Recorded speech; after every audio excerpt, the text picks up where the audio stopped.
لالچ نے پرندے کی جان لے لی۔ ایک پرندہ درخت کی شاخ پر بیٹھا تھا، اچانک اس کی نظر زمین پر بکھرے ہوئے دانوں پر پڑی، جو دراصل ایک شکاری نے اسے پکڑنے کے لیے پھیلائے تھے۔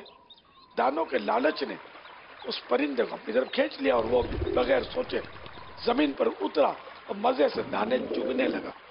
ابھی اس نے چند دانے ہی کھائے تھے کہ ایک جال اس پر آ گرا اور وہ پرندہ اس میں پھنس گیا۔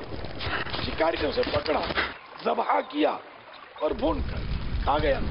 اس کے بعد شکاری نے دوسرے پرندے کو پکڑنے کے لیے ایک اور جگہ دانے ڈالے، مگر وہ پرندہ لالچ میں نہ آیا اور خطرے کو سمجھ گیا۔ اس نے جنگل کی راہ لی، یوں وہ شکاری کے جال میں پھنسنے سے بچ گیا۔